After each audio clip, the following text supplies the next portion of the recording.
We fade in.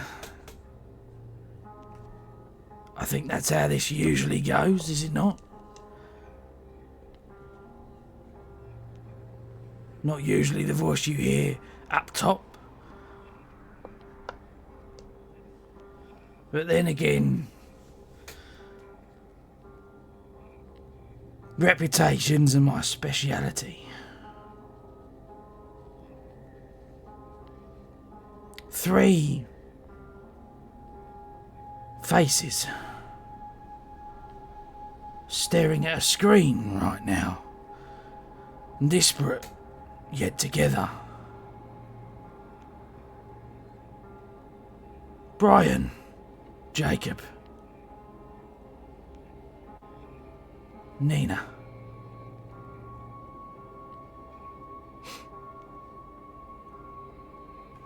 I thought this the best time to reach out to you directly.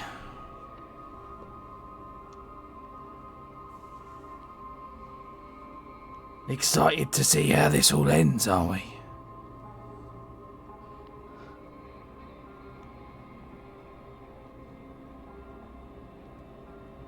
Tell me.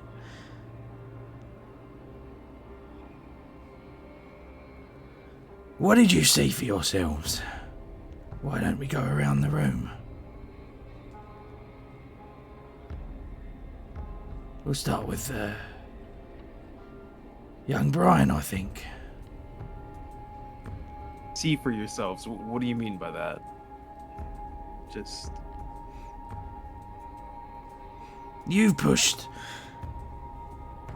our rather bull-headed young Corporal Kane through some rather obtuse decisions, if I do say so myself.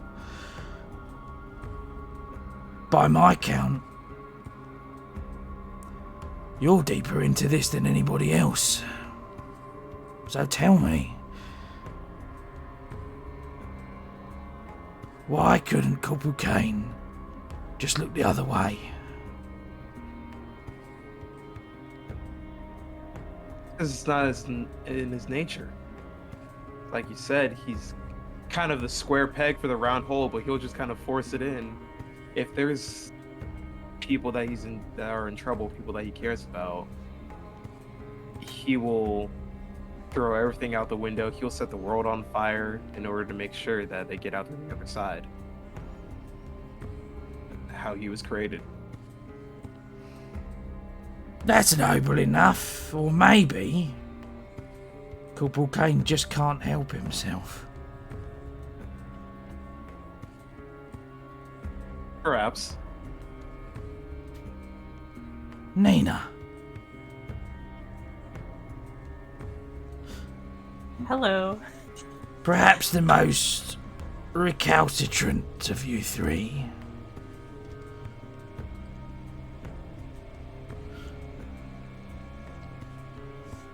Eliza's formed some rather interesting alliances. I suppose she has.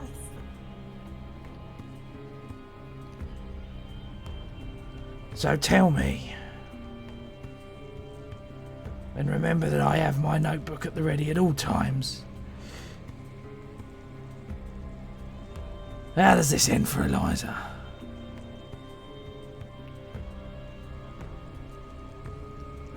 In an ideal world, Eliza wouldn't have been in this situation at all, but we're far from an ideal world, so...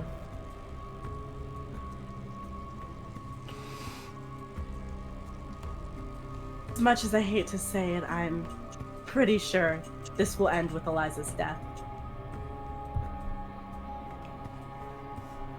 Or perhaps you've got a fate worse than death cooked up. So, I'm excited to see. If I were in charge of telling this story, it would likely be the second, but I am not. That's up to the 3 of you. And finally, Jacob. Lovely energy we've created here.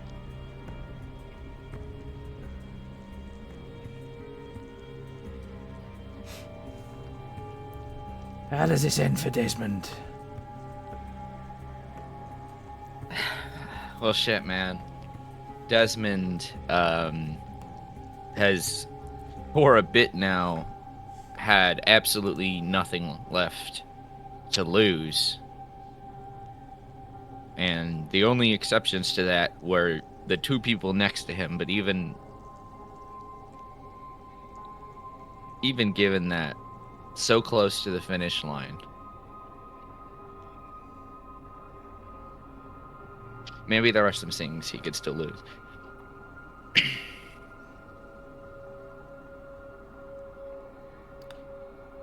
Has it dawned on the three of you that perhaps you've already seen your end yet and you don't even realise?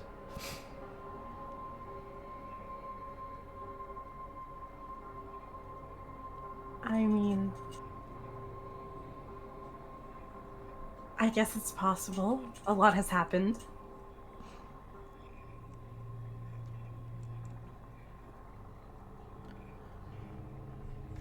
When the king takes an interest in you,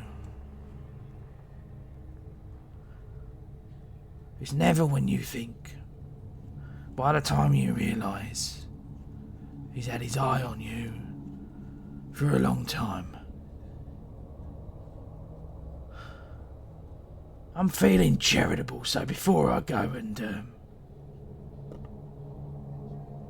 leave this meat sack to take over,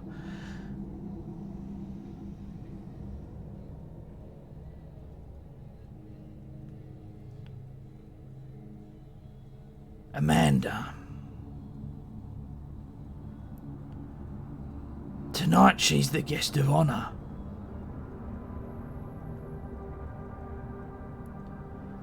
Perhaps you should try talking to her.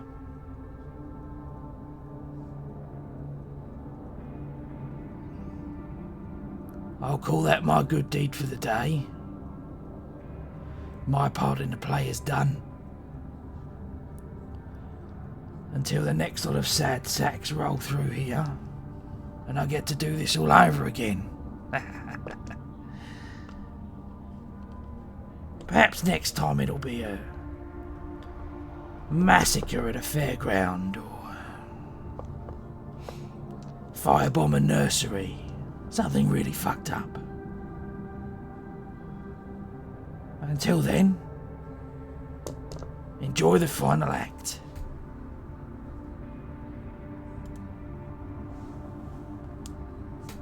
You won't hear from me again.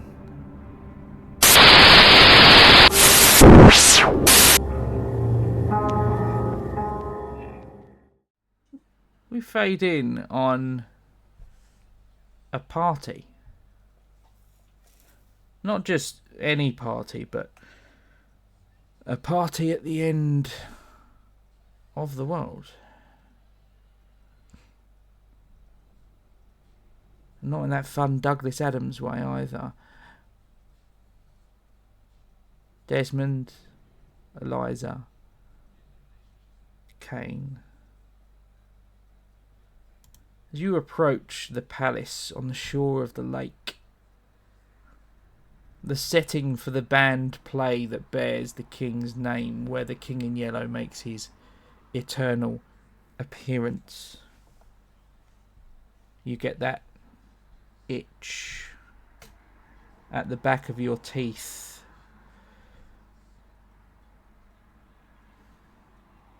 This place is forever an act of preparation and party and climax over and over again until the end of reality.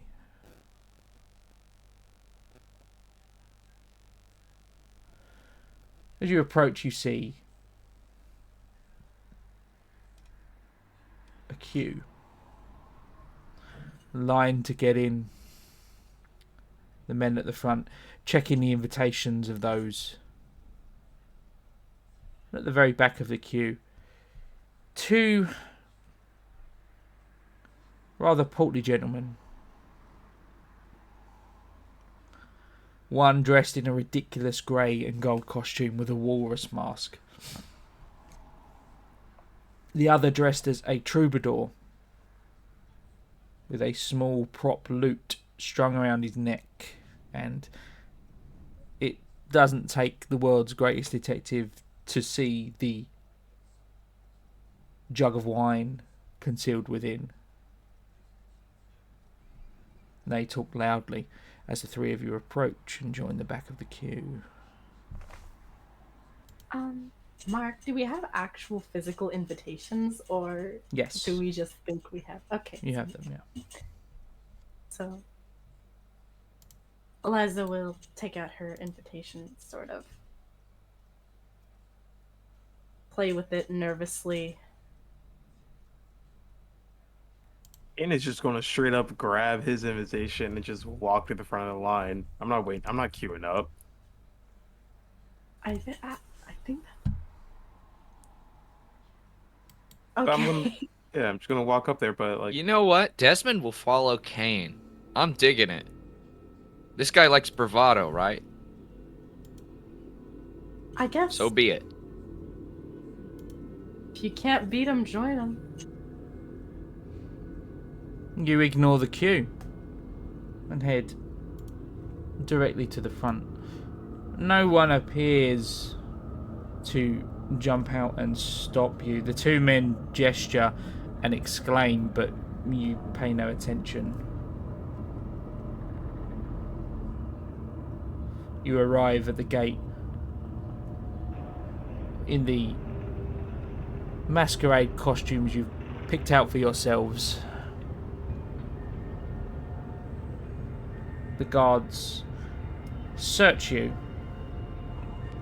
patting you down for any weapons you may have bought, although I imagine you've changed and left them behind at the museum. You can advise me now if you chose not to do so.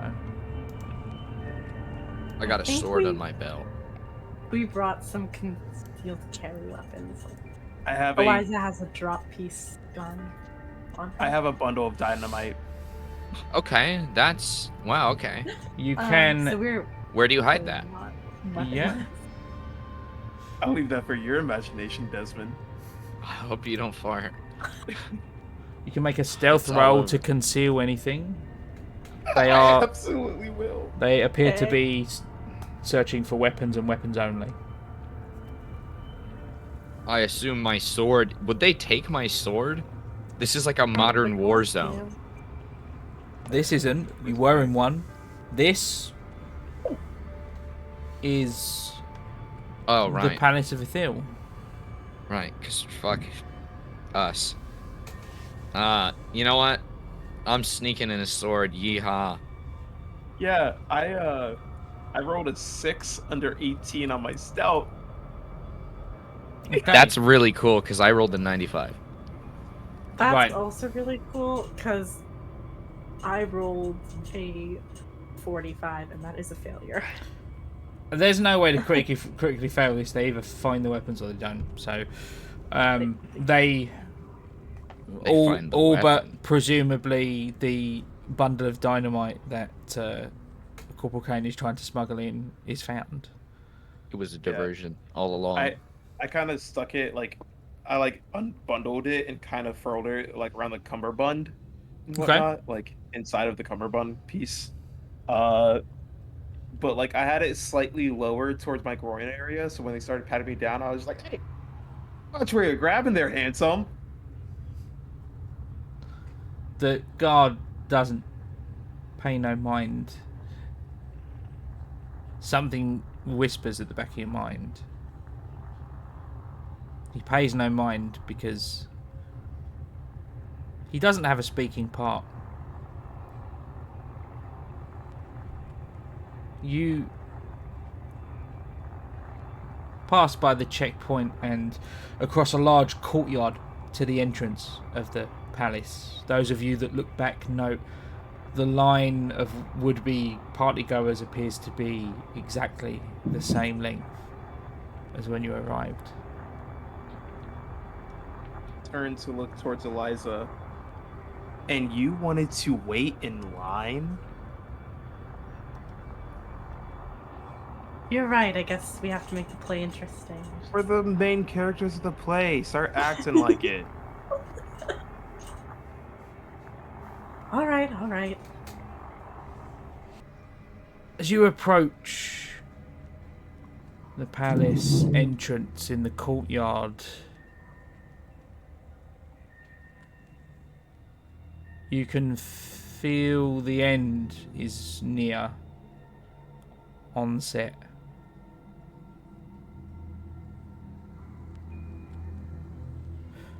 One hour. Beginning in 5, 4, 3, 2, 1. Begin.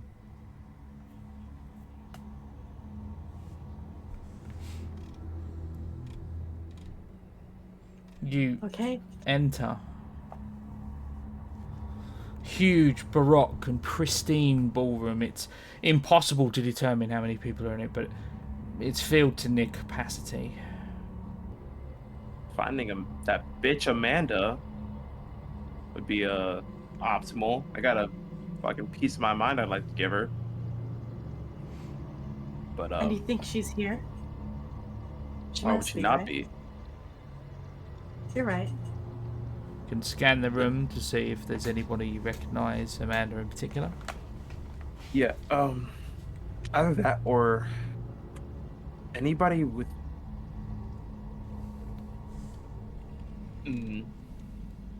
the king wouldn't show himself. He'd be watching. So yeah, Amanda probably be our best bet. Do you want to split up and look for her, or should we stay together? You want to split up and look for clues, gang? Yeah. He's right, Well, though. you seemed really excited to do that earlier, Kane. I am. Yeah. That's probably best. You all know what we look like. You recognize the mask. You recognize. Is that a kill? I didn't even think to mention It's it. not a kilt. It is a tunic. I All think right. there's a difference. Okay, relax. You're both the prettiest belle at the ball. Let's go. They We're took out of my time. sword. I feel naked. Kane just immediately starts walking away, looking for Amanda. You can all roll search checks if you wish. What? Absolutely. I got a 70 Ooh. over 66, so nada. 54 Wow. over 50. Ligma. Don't worry about it. I got a 29 under 80. I would like to see. As all three of you scan the room for Amanda in particular, you notice the faces of the guests. That woman you always see on the subway every day on the way to work. The guy that runs the counter at the bodega around the corner from your apartment. The colleague at work that barely says 2 words to you, maybe. People on the peripherals of your lives are the guests at this party.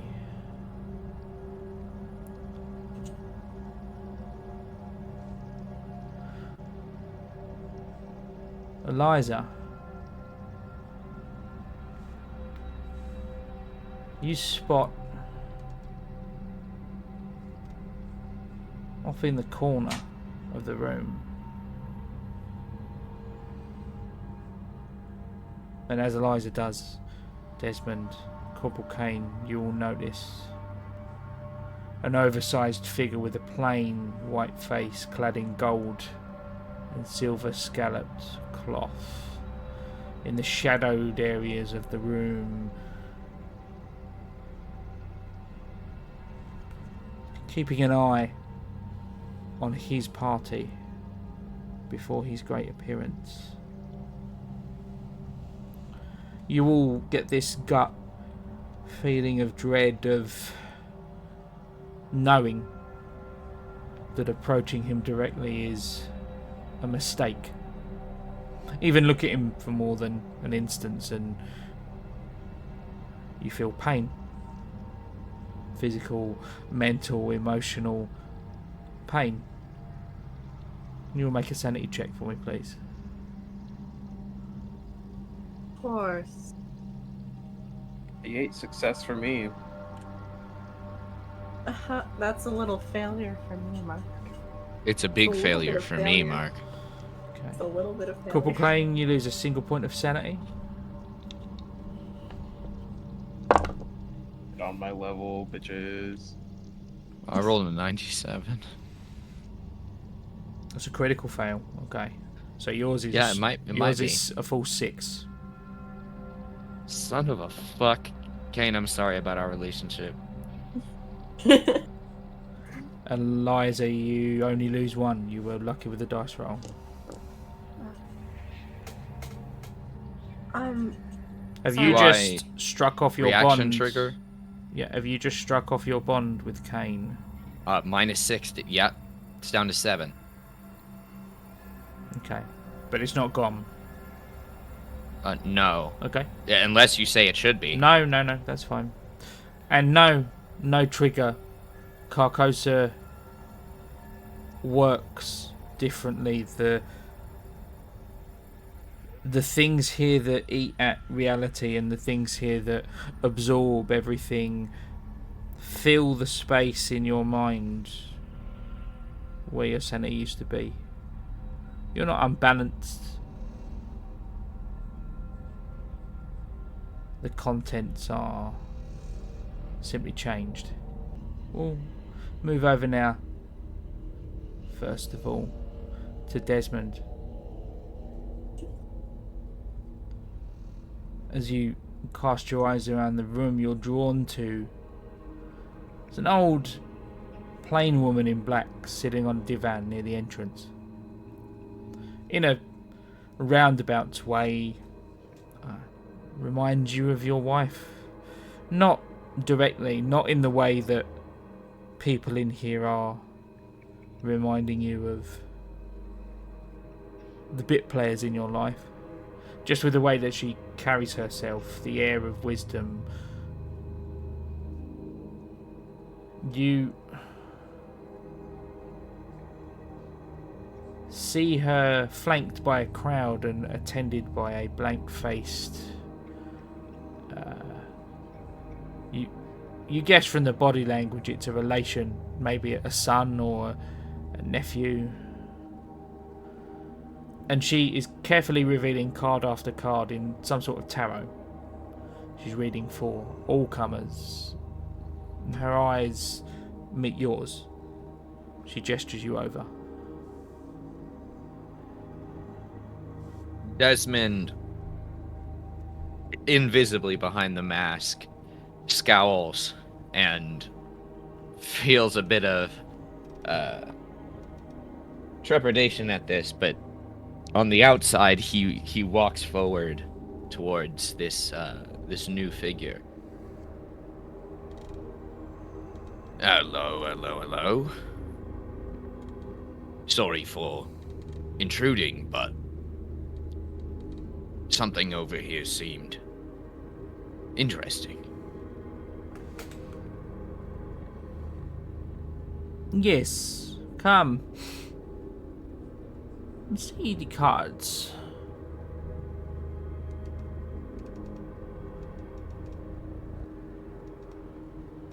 Is there like a place to sit next to her, or Opposite her, indeed. She sits at a divan do so? with a table where her cards are spread out. She collects them once more as you take a seat. And she begins shuffling the deck to and fro, stacking and spinning and fanning the cards. It's almost hypnotic to watch. Finally, she sprays the cards directly at the face. At your face. So suddenly that you leap up and you stumble back. You shake your head and regain your composure somewhat. You are alone in the room. All the others gone. There is a trail of tarot cards remaining on the floor. More than that was in that deck. And they lead you through back into the darkened halls of the palace.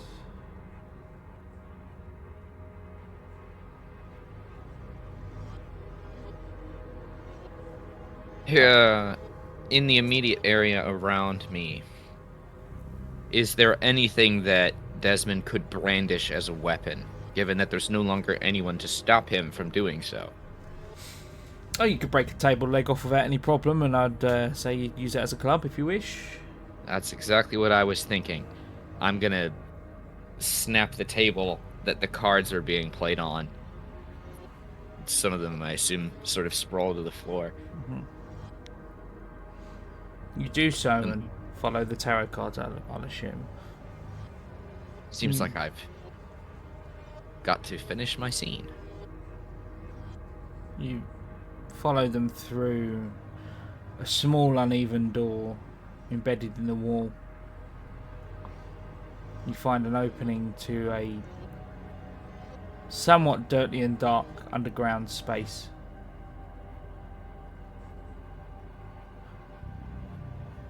You've seen this space before through the bars in Elias Barbas's house.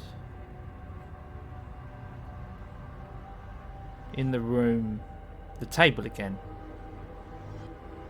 The same old woman, the same deck of cards. Sit.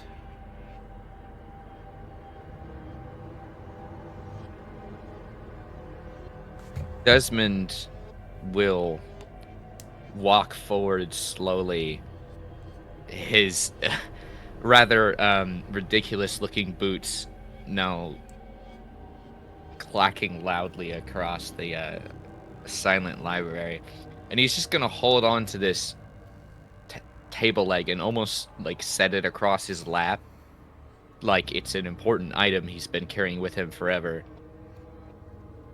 And I'm just gonna sit and stare at this woman. There is no need. She gestures towards the table leg. The time for violence is gone now. You are through the war zone. You are here. Listen, you and I both know that you are not the one who decides what I need.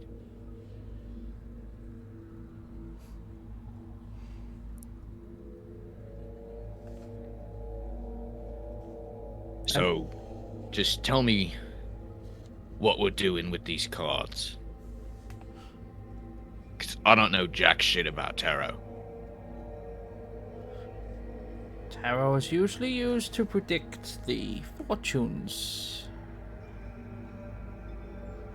However, in your case, and she begins to draw the cards. Every single one is in place with a yellow sign. Her eyes widen as she realizes this, and she pushes the table back quickly.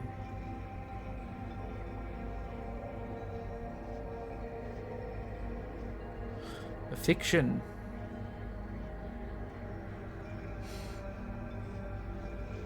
Tell me, has this strange always been a lantern that illuminates your world?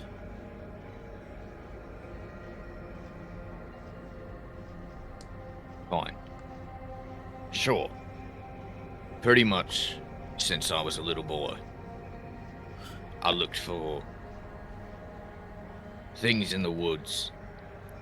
Tried to find stuff that none of the adults could explain. You eventually find some stuff. And, yeah, it's dictated just about every aspect of my life since. Think on the first time. Think harder in this place that changes the way your mind perceives things. Back to that very first experience. think. You make a willpower times 5 check for me, Shit. please. Now I have to try not to think about. Willpower. That's a 36. That's gonna be good. You do think of that encounter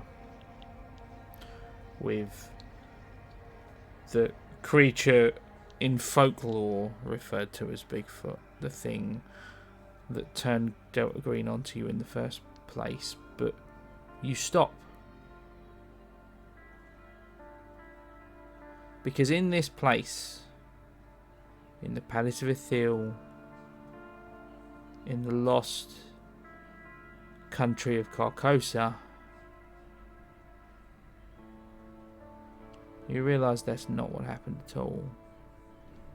That day in the woods and the accident, you crawled to the tree. There was no Yeti there. Not the first time. No such thing. Carved on that tree,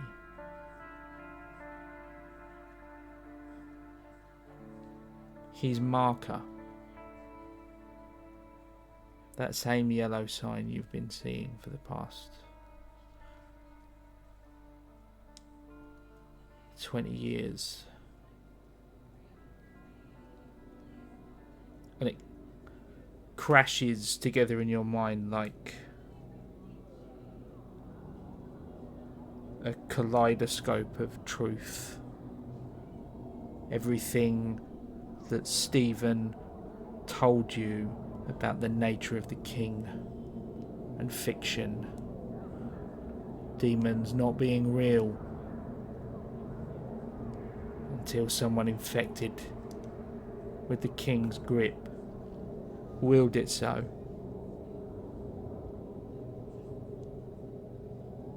Bigfoot, a Yeti, the abominable snowman, whatever you want to call him, not real until someone infected with the king's grip that day in the woods made it so.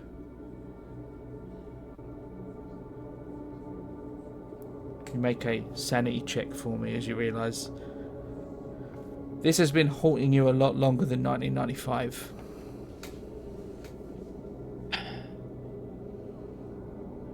You know what, Mark? Actually, no, I can't. That's an 82.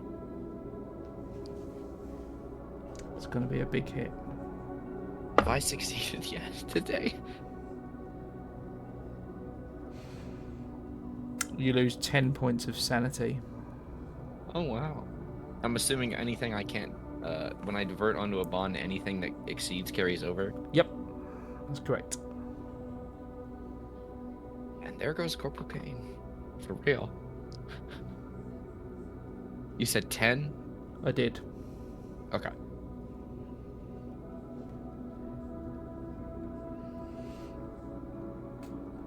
Wow.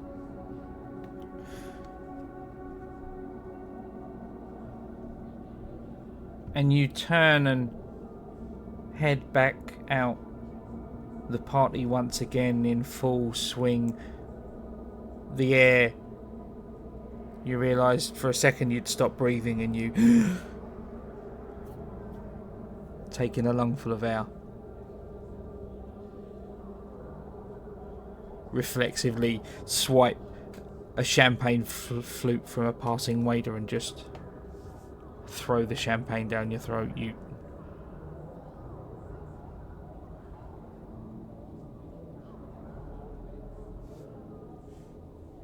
You don't know if you couldn't even recall when this began, then where does it end? We'll move over now. Agent Bishop, as you cast your analytical gaze over the party and the guests.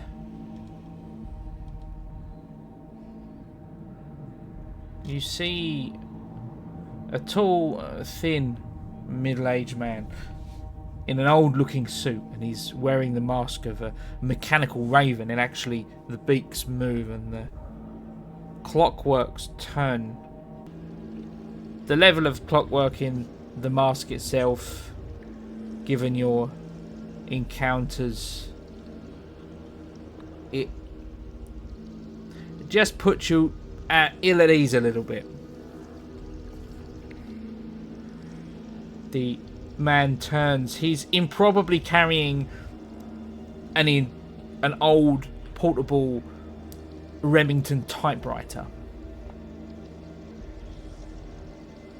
Extends his gaunt hand to introduce himself.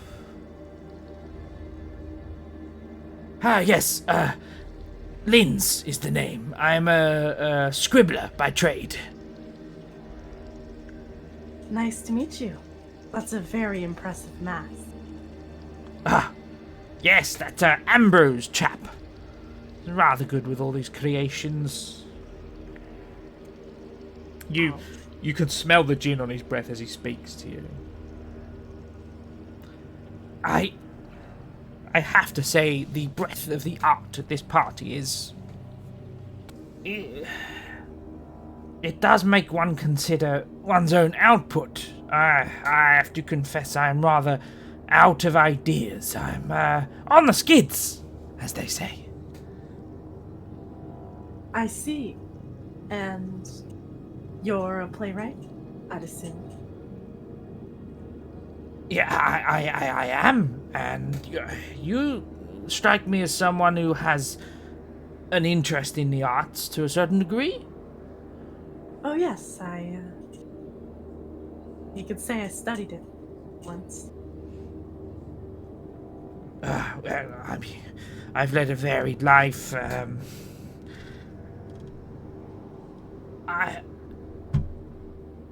I'm here to spark my imagination. I am positive I have a great book left in me. I just can't puzzle out where to start. As he says the word start, you feel a weight in your bag? You weren't carrying a bag when you came in here. A small velvet bag on your arm. Can I have a look inside? You certainly can. Inside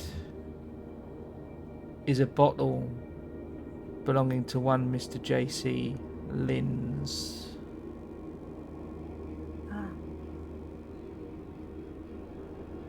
Mr. Linz, this wouldn't happen to be yours, would it? His eyes widen as you show him. He stops a moment, evaluates the object in front of him, and just begins to laugh, hysterical. Whatever could... And he fumbles the bottle. Oh my, you've been drinking too much. Come on. No. It's fine. No. We'll get you somewhere to sit. And he puts the typewriter down and opens the bottle. Presses the container up to his ear and listens. His face is lost in a rapturous smile. I know the story that I need to write. Yes. Yes. Grabs the typewriter and he's like kneeling on the ground now, and he puts the typewriter on a chair and just begins typing. And as he types, he speaks out loud. Along the shore, the cloud waves break, The twin suns sink behind the lake. The shadows lengthen in Carcosa. Yes. I shall call it the King in Yellow. He swipes the typewriter up under his arm, scoots off into the crowd. You make a sanity check for me, Eliza, as you realise you've just given birth to the play.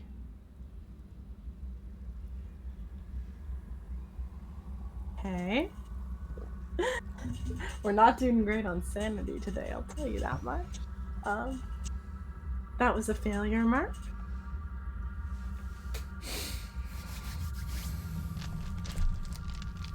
Just the everyday average failure, luckily.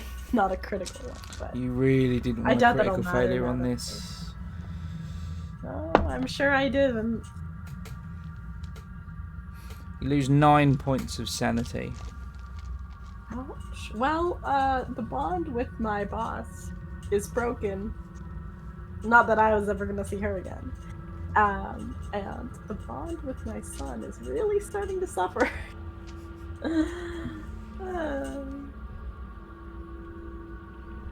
Corporal Kane, as the three of you stray further apart,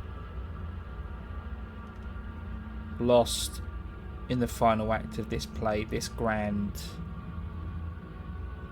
almost sickeningly grand party. Particularly someone from your background who hated all the occasions he had to throw the dress uniform on. And you see her. The reason you ever got involved in this in the first place. Holding court to a certain degree, at least until you see her and the crowd around her disperse.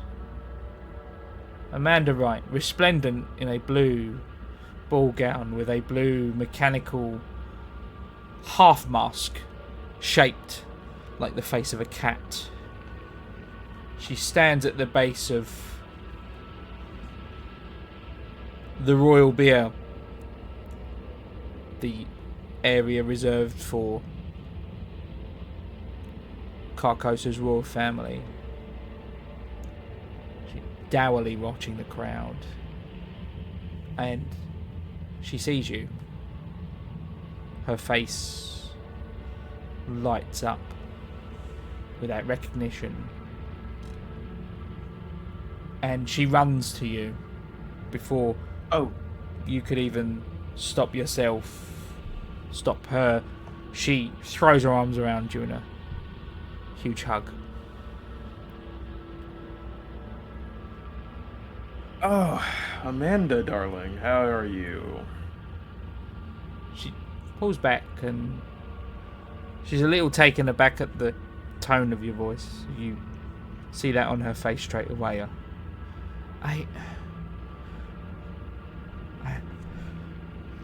I'm glad to see you, but what are you here? Why are you here? We can talk about that soon. You were just talking to some of those fancy folk over there. No, they You're were going to introduce me to your friends? They were talking to me.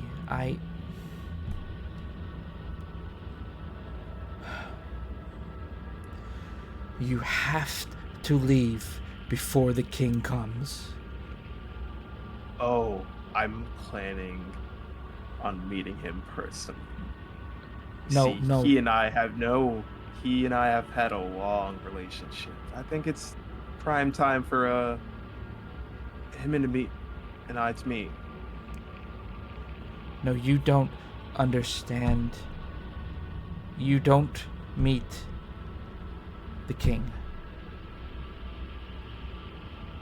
Remember what I said earlier, Mark, about the square peg in the circular hole? Sure.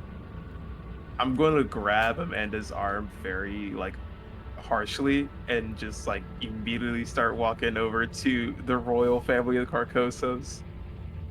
Just, oh, don't be like that. Let's have some fun while we're here. The moment It's a party. you grab her arm, there are royal guards at the party.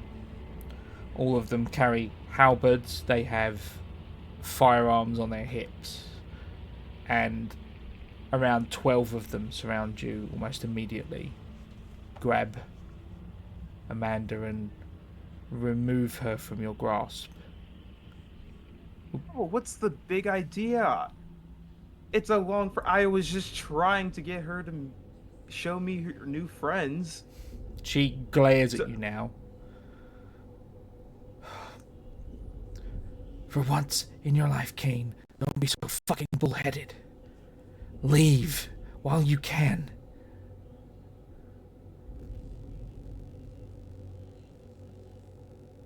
Very interesting.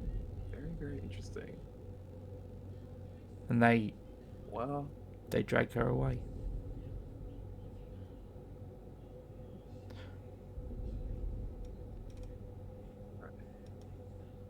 I'm gonna scan the room quickly for Desmond and Eliza. At this point, I've noticed that they aren't within my sight. I'd say you probably all do that at this point, and you all do see each other on the tail end of your respective encounters. You can reconvene if you wish.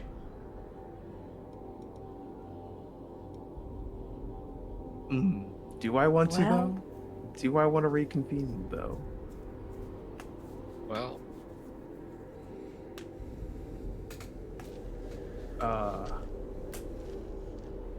I'm gonna look over at Desmond and be like, just see the look on his face, and bear mask. or yeah, sorry, the mask, and just kind of nod towards him as I'm surrounded by all these guards, and just like pat my stomach.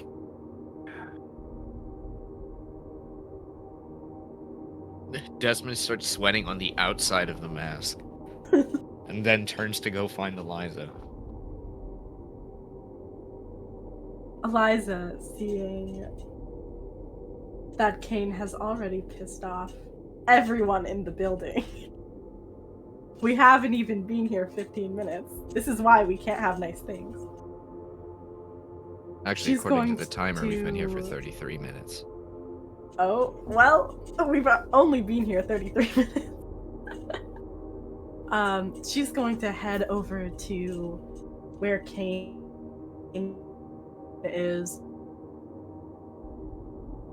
and sort of, as I'm assuming Desmond is coming towards her, and she's sort of like going towards Kane. She's going to hook her arm with Desmond. She's going to be like, let's just push through it then. Yeah, we I'm should have going- not have split up. That Yep. fucking sucked.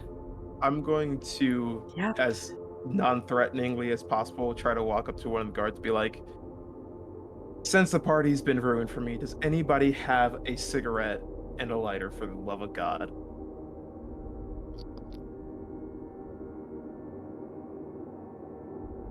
No? None of you? I'll go ask. Is there like a bar somewhere nearby? Yes, there is. Or not so much a bar. There are waiters carrying around drinks that you could just take. I'm gonna like kind of wave towards one of the waiters and be like, "Excuse me, do you guys carry cigars or matches with you at all? I know some of your patrons are smokers, so." One of the waiters wordlessly produces like an old rolled up, like old timey cigarette, and lights it with a Zippo, a flip lighter. I'm a horrible chain smoker. You mind if I just... And I kind of like... I think really hard about it. I'm like, yeah, I have cash in my pocket right now. The Carcosa currency that whatever they have here, it's in my pocket. And I confidently go and reach in and grab it. and just pay him for however many cigarettes and the Zippo lighter he has. You'll be making a sanity check at -20, first of all. Oh, good. That's fine. In fact, every roll that you make while you're in the presence of the king is at -20. That's fine. Because I rolled a 16 under 80. Or I guess it'd be 60 in this case.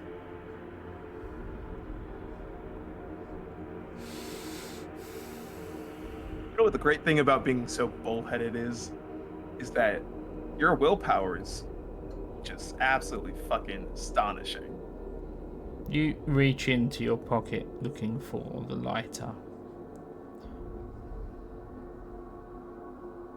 And you feel quite a severe pain in your hand instead.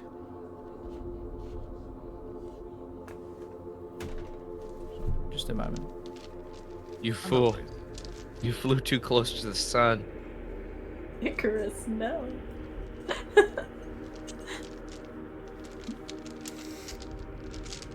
As you pull your hand out and see the yellow sign carved into your palm as if someone's done it with a knife, Oh. you take a single point of damage.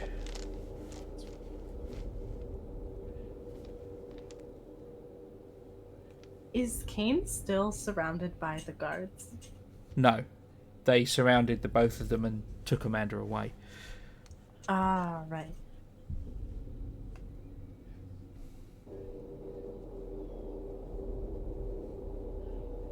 Kane, are you alright?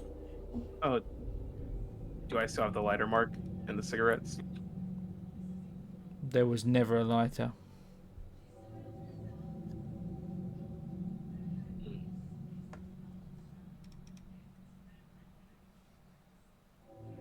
Oh, I got the still one cigarette, so I guess we're okay.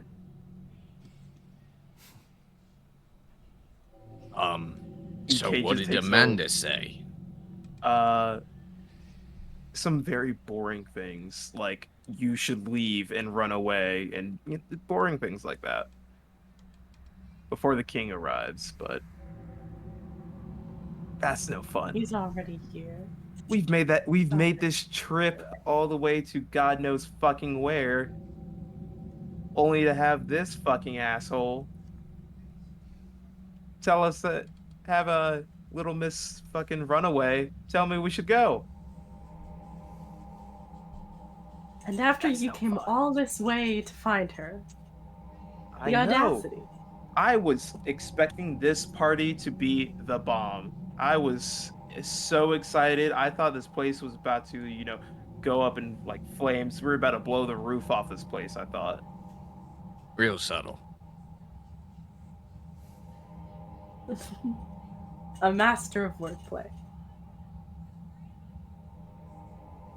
So what the fuck do we do now? Step 1 down, we found Amanda. She told us to fuck off.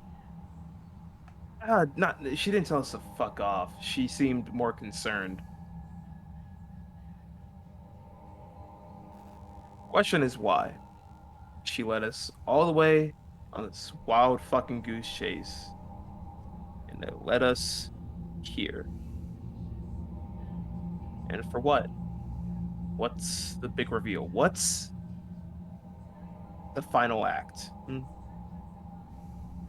What is the catharsis, the lesson that we all gain here? Honestly, it's pretty shit fucking writing. At this point, there's been no foreshadowing besides that, oh, you're gonna die. Oh, everybody fucking dies. He acts as though that's a threat to us after taking everything that we fucking love away. And he thinks that he can just hold the lifeline above us as if that's the fucking carrot.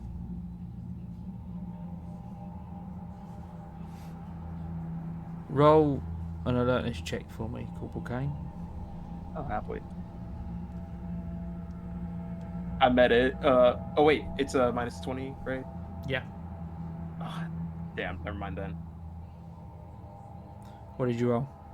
I got a 64. I would have met it, but since minus 20, it's over. It's partway through your rant against the nature of this whole thing that you spot him again. The hulking form of the king in the crowd. He begins to turn towards you. You can feel the weight of those explosives around your waist.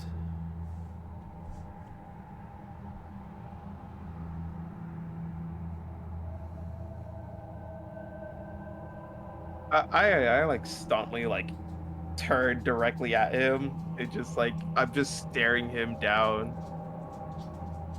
Just with the mask that says fuck you on it. Forgot. And I'm just gonna point towards my forehead and tap it a couple times. He turns Return now and regards all three of you. First of all, can you all make a sanity check, please?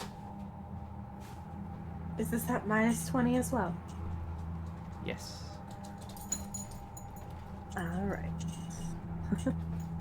2. 2, did you say? Ooh. Alright. It's Alright. a 46 for me. I got a 16, so that's a success. What's yours, Kane? Is that a pass or a fail? That's a pass for me. Okay.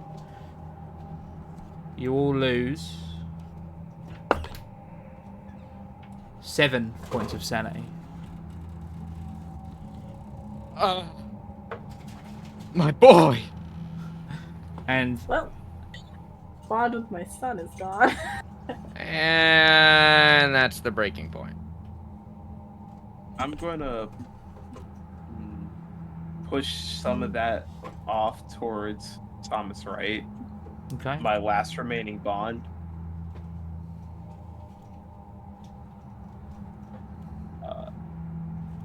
So that brings it down for 3 for me. Yeah, I can reduce this by 1 technically, but it still leaves me at the cusp of the breaking point. The king strides forward through the crowd till he's almost face to mask with Corporal Kane. He removes,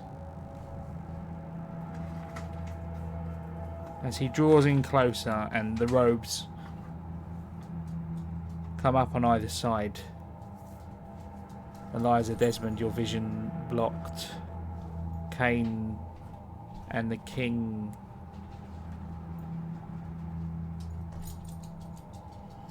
a moment private as he removes his mask and you see everything. You understand everything and nothing at the same time. Can you make another sanity check at minus 20 for me, please? Yeah. That one is going to be a 23. So Kane's still holding on strong with his bullheaded stupidity. He's still holding on. You lose Kane with his 2 brain cells. 6 points of sanity.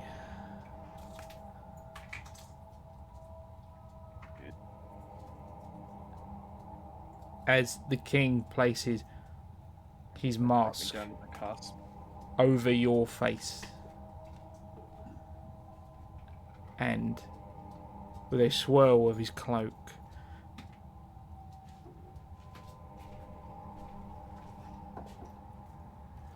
Corporal Kane and the king are gone.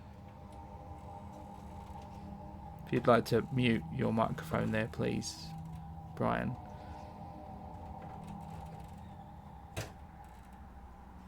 Desmond? Yeah, I noticed. Okay. New rule. We don't split up. We don't stare at him either. Right? Yeah, why the fuck would I do that? Why did Kane do that? I don't. I don't know. But I guess if the king left us here, there's still something we should do.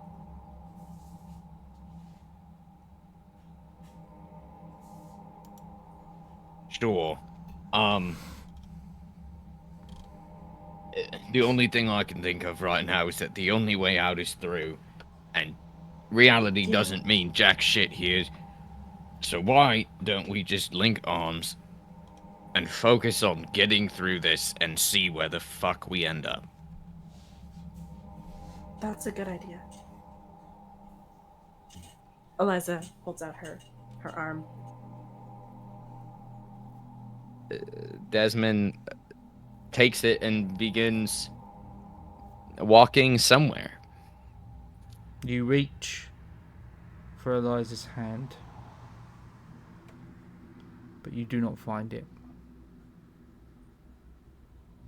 In fact, you'll likely never find it again,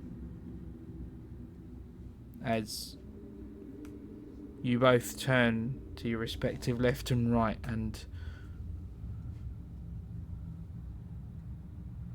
the party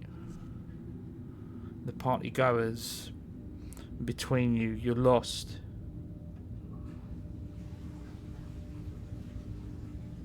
As your hand finds another Desmond, a robed hand.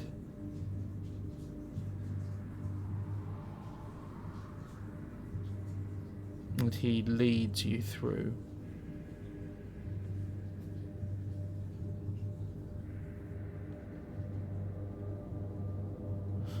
You follow him. The stench of rotten flesh and cinnamon that fills the air in his wake.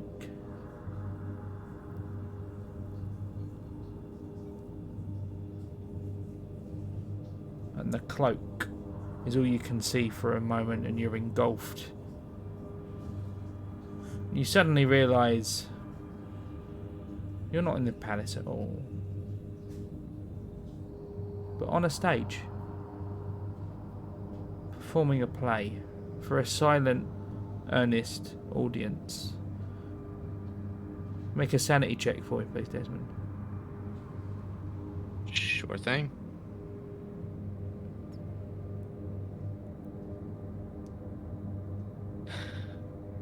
Critical fail. You lose 20 points of sanity. Fuck me! As you Hey, stare, that's 2 breaking points. you stare at other actors on stage dressed as partygoers, and you stare at them waiting for a response, but you have no words. You're struck mute, and when words are spoken to you, gibberish. As they point to you rather furiously, and how do you react?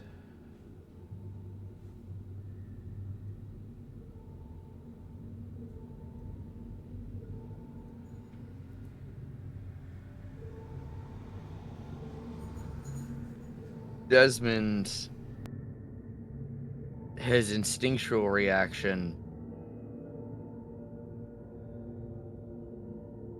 I can't decide between running off stage and decking the guy in front of me.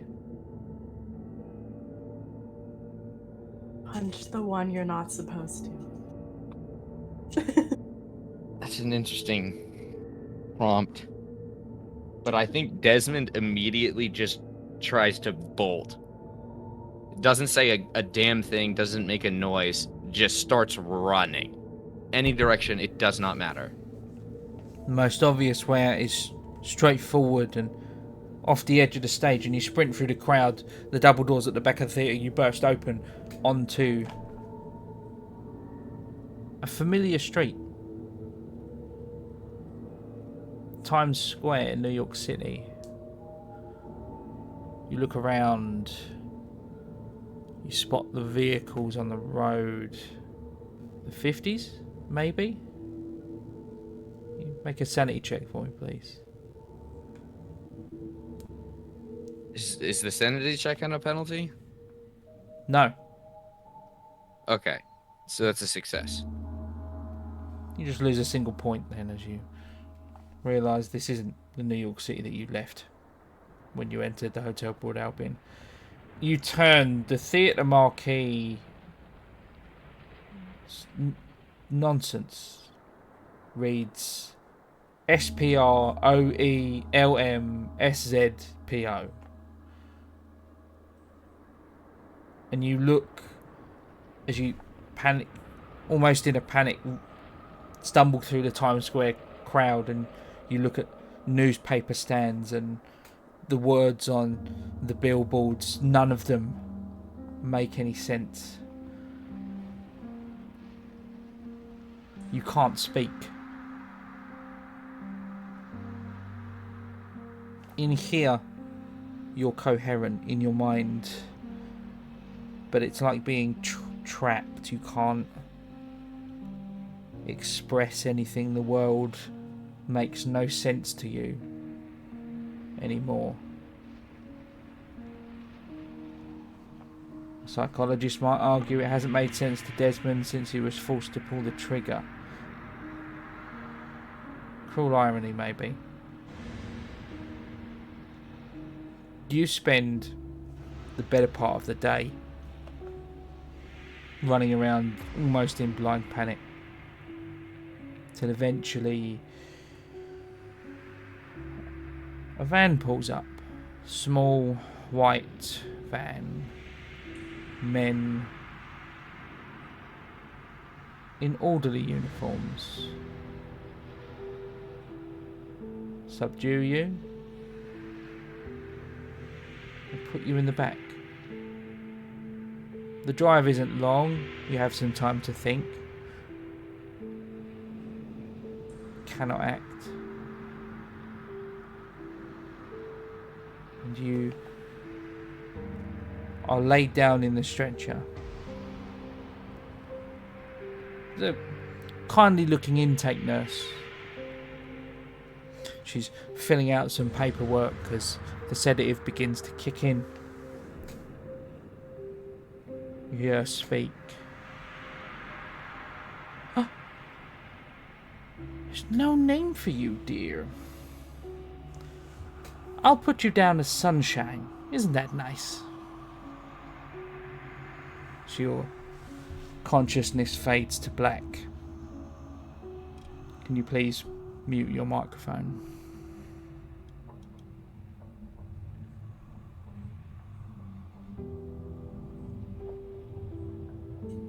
Agent Bishop, the last one standing. Did you lose Desmond in the throng? You cast your mind around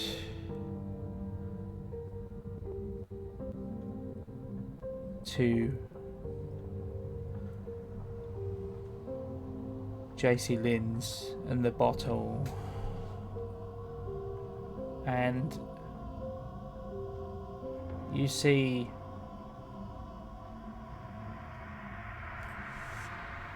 a familiar figure what looks like the back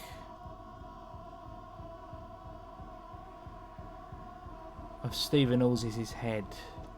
That suit stands out in a crowd like this.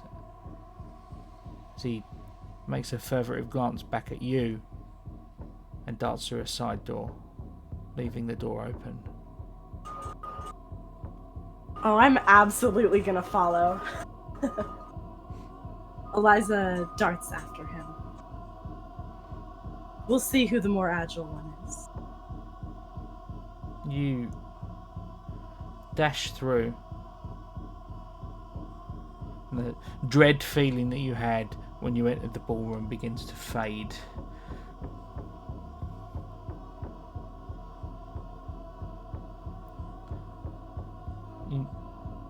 You feel like you make it through just in time.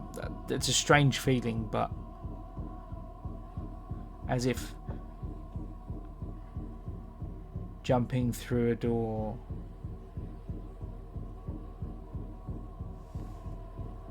that's not going to open again. The ballroom disappears.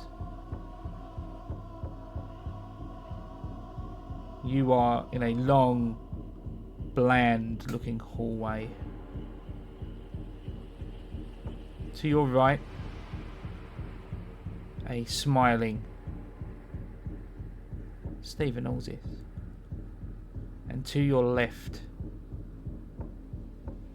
you can see yourself, 20 years younger, opening the door to the night floors for the first time.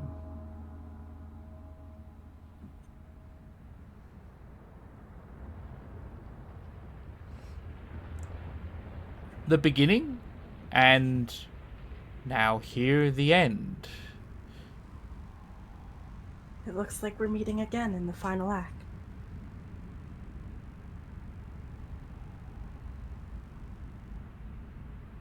You understand why I took an interest.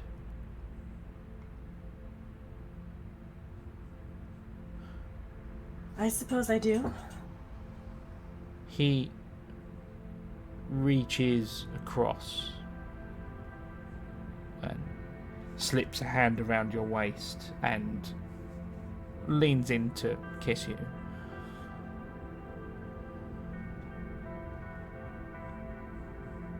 I suppose Eliza will give him a kiss.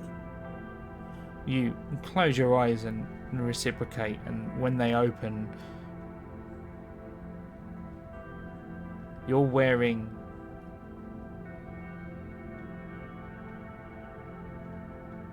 the same suit he was wearing. He's gone.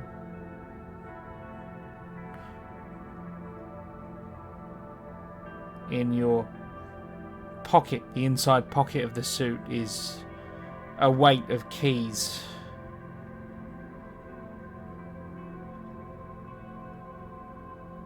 And a business card.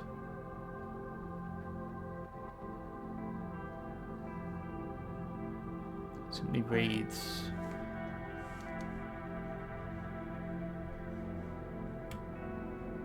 Eliza Bishop, art collector. On the back, embossed in yellow, the sign. And a note.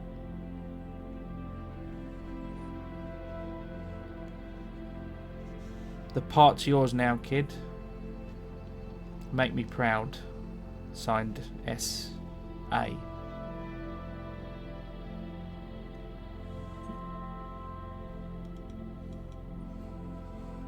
You step out of the McAllister building into the night sky. New York City in 1995,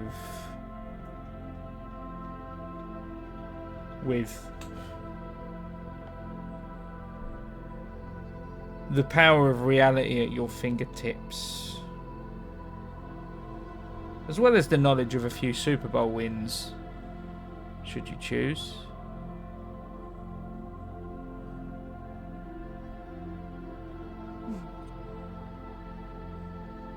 But you can never go back to being Agent Eliza Bishop of Delta Green again. So now you are forever a key player in the King in Yellow. At least until you can find a suitable replacement. And so we come to our end of sorts. A play that contains multitudes, all who died, all who live, all who yet shall. Upon this stage with us forever, curtains.